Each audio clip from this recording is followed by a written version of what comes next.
నేను మాట్లాడే మాట ఇది ఏపీ తెలంగాణకి రెండిటికి వర్తిస్తుంది. ఇప్పుడు ఈ అరెస్ట్ల పర్వం ఉంది. ఇట్లా మాట్లాడతారా? రాజకీయ నాయకులను ఉద్దేశించి డిప్యూటీ సీఎంను కానీ, ముఖ్యమంత్రిని కానీ, హోంమంత్రిని కానీ విద్వేషాలు రెచ్చగొట్టే విధంగా మాట్లాడతారా అని చెప్పేసి అరెస్ట్ల పర్వం మనకు కనిపిస్తుంది. అది ఆయన ఎవరో ఉన్నారు కదా, రావణ్ అని చెప్పి, అలాగే తెలంగాణ నుంచి జర్నలిస్టు కేవీఆర్ అని చెప్పి. సరే, ఓకే, శృతి మించి మాట్లాడితే వాళ్ళ మీద చర్యలు తీసుకోవడాన్ని ఎవ్వరూ కూడా అభ్యంతరం చెప్పరు. మరి ఇదే విషయము మిగతా వాళ్ళకు వర్తించదా? ఇది కూటమిలో ఉన్న వాళ్ళని ఉద్దేశించే మాట్లాడదాం. దీనికి సమాధానం మరి అటు చంద్రబాబు నాయుడు గారు చెప్తారా, మరి లేకపోతే పవన్ కళ్యాణ్ చెప్తారా? ఇవాళ అతనేదో సీమా డాష్ డాష్ అని పేరు పెట్టుకొని ఎంత ఘోరంగా మహిళల్ని అవమానిస్తుంటాడు.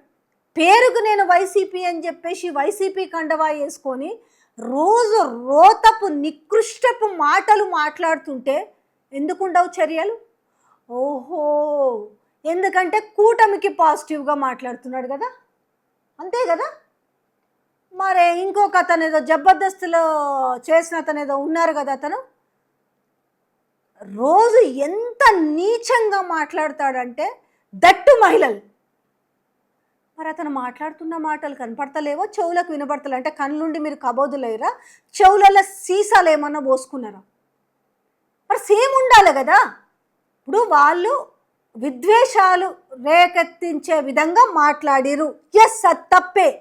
మరి వీళ్ళు మాట్లాడింది చర్యలు సేమ్ ఎందుకు ఉండవు? ఇది ఏ ప్రభుత్వం అధికారంలో ఉన్న సేమ్ పాలసీ ఉండాలి. ఇందులో మళ్ళీ పార్షాలిటీ ఎందుకు? మీకు మాట్లాడితే ఎవడు ఎవరిని అవమానించినా, ఎవడు ఎంత మాట మాట్లాడినా వాడిని మాత్రం సేఫ్ సైడ్లో ఉంచుతారు. మరి రేపు ఇప్పుడు మీరు ఈ చర్యలు తీసుకుంటే రేపు వైసీపీ అధికారంలోకి వస్తే మళ్ళీ సేమ్ ఇదే కదా రివెంజ్. అంటే మీరు రివెంజ్లు తీసుకోవడానికి అధికారంలోకి వస్తే మరి పబ్లిక్ పరిస్థితి ఏంది? ఇవాళ ఇంకొక అతన్ని సాయి కృష్ణనో ఏదో, సరే, అతను ఏం తప్పులు చేసిండు, ఏదో అతనికి చట్టపరంగా పడాల్సిన శిక్ష పడాలి. కానీ అతను ఏకంగా సిఐఏ అడ్రస్ లేకుండా చేసి ఇవాళ సిట్ విచారణ ఎదుర్కొంటున్నాడు. అంటే ఈరోజు ఏం నమ్మకం ఉంది? ఎవరినన్నా అరెస్ట్ చేసి మీరు జైల్లోకి తీసుకపోతే అతను బయటికి వస్తాడన్న నమ్మకం ఏమన్నా ఉందా? ఇందుకేనా ప్రజలు గెలిపించుకుంటుంది? ఇవేనా రాజకీయాలంటే? ఎవరు ప్రశ్నించొద్దు, ప్రశ్నిస్తే లోపటేస్తారు. అది అందరికీ ఉండాలి అంటున్నా నేను. ఎవరు శృతి మించి మాట్లాడకూడదు. అపోజిషన్ వాళ్ళు వీళ్ళ మీద మాట్లాడకూడదు.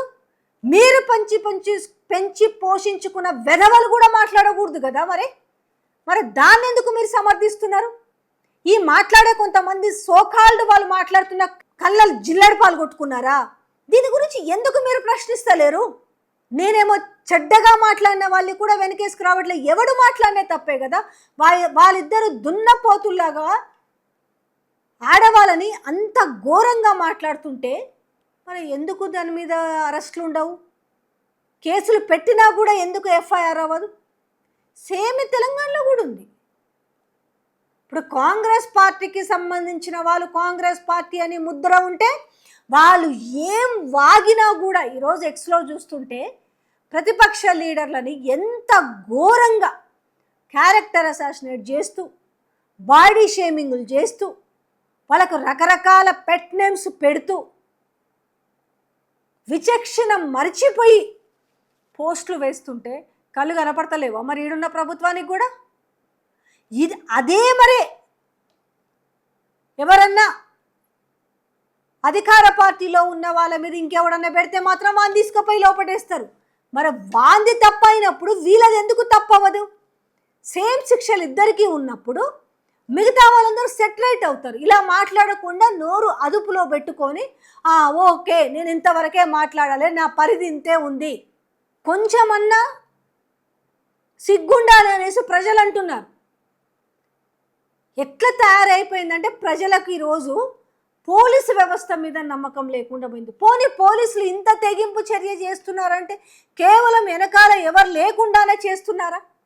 ఇప్పుడు లుక్ లైక్ నేను ఇద్దరి గురించి చెప్పినా కదా, నాకు పూర్తి పేరు చెప్పడం ఇష్టం లేదు, నేను కంపారిటివ్లీ చెప్పినాను.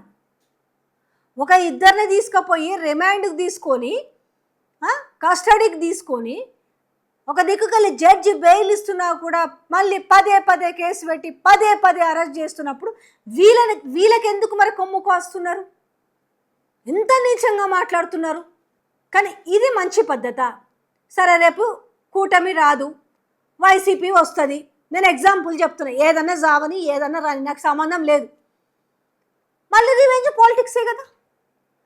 ఇప్పుడు తిట్టినోడు అందరూ నాకు తెలుసు వైసీపీ వస్తే పక్కా నన్ను వదలరు, కానీ నేను సావుకైనా సిద్ధమే, కానీ నేను ఇట్టే తిడతా అన్నా కూడా వదిలేస్తున్నారంటే ఎంత దౌర్భాగ్యం చెప్పండి.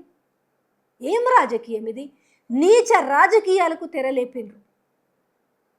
ఆడవాళ్ళ గురించి అయితే ఎవరన్నా సరైన సమాధానం చెప్పి ప్రశ్నిస్తే వాళ్ళ మీద లేనిపోని అభాండాలేసి వాళ్ళ క్యారెక్టర్ గురించి ఇది చేసి, అంటే ఏదైనా మేము వేసేస్తాం, అది ప్రజలు నమ్మాలే, వాళ్ళని ముఖ్యంగా ఇది జరుగుతున్నది ఆడవాళ్ళ మీద. పొగిడితే వాళ్ళకు స్పేస్ ఉంది, ఈరోజు పొగడకపోతే ట్రోల్ చేస్తాం. ఇటు తెలంగాణ ప్రభుత్వమైనా అటు ఏపీ ప్రభుత్వమైనా ఎవ్వరూ ఎప్పుడు శాశ్వతం కారు.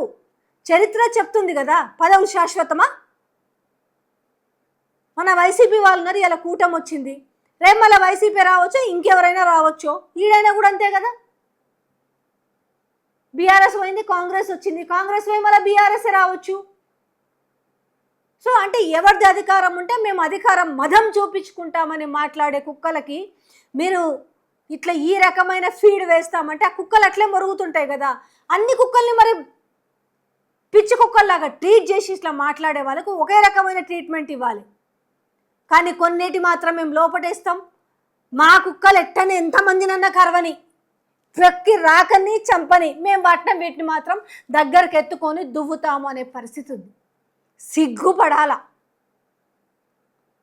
సుగాలి ప్రీతి విషయంలో జరిగిన కేసు వాళ్ళ మదర్ని ట్రోల్ చేస్తుంటే మీకు సిగ్గు అనిపిస్తలేదు? ఆ కేసును అడ్డం పెట్టుకొని అధికారంలోకి రావచ్చు. ఇవాళ ప్రజలు ఎవరన్నా మాట్లాడితే మాత్రము ఏం తలుసుకుంటే న్యాయం చేయలేరా? సాక్ష్యాలు లేవు, అందుకని ఏం చేయలేకపోతున్నామని చావజచ్చిన మాటలు మాట్లాడుతుంటే జనాలు ముఖాన ఉమ్మేస్తున్నారు. ఇది వాస్తవం. కానీ ఈ వాస్తవాన్ని జీర్ణించుకోలేడు. ఎవడన్నా వాస్తవాన్ని మాట్లాడితే వాడిని మొత్తం ట్రోల్ చేసి వాడు సప్పుడు చేయకుండా ఇంట్లో కూర్చోవాలి. కానీ ఎవ్వడు కూర్చోడు. గుర్తుపెట్టుకోండి, మీరు ఎంత పోలీసు వ్యవస్థని మీ జులుం ఎంత చూపించినా మాట్లాడేవాడు మాట్లాడుతూనే ఉంటాడు. నిజాలు చెప్పడం దాగదు. మరీ మహిళలను అయితే నీచం చేసి మాట్లాడుతున్నారు. ఆయనకు తెలియదా? చంద్రబాబు నాయుడు గారికి తెలియదా? అరే మన వాళ్ళని మనం వెనకేసుకొస్తున్నాము, వాళ్ళకొక న్యాయమో వీళ్ళకొక న్యాయమో, ఏదైనా ఒకే రకమైన ట్రీట్మెంట్ ఉన్నప్పుడు ఎవరైనా నోటి దురుసు మాట్లాడినప్పుడు నోరు అదుపులో పెట్టుకొని మాట్లాడతారు అనే సోయి లేకుండా ఉన్నారా? అన్నీ గమనిస్తారు ప్రజలు, గుర్తుపెట్టుకోండి. అన్నీ గమనించి ఆ రోజు ఓటు వేసే రోజు ఎవరిని ఎక్కడ తొక్కాలో అక్కడ దొక్కడం ప్రజలకి బాగా తెలుసు. అది ఏపీ అయినా తెలంగాణ అయినా.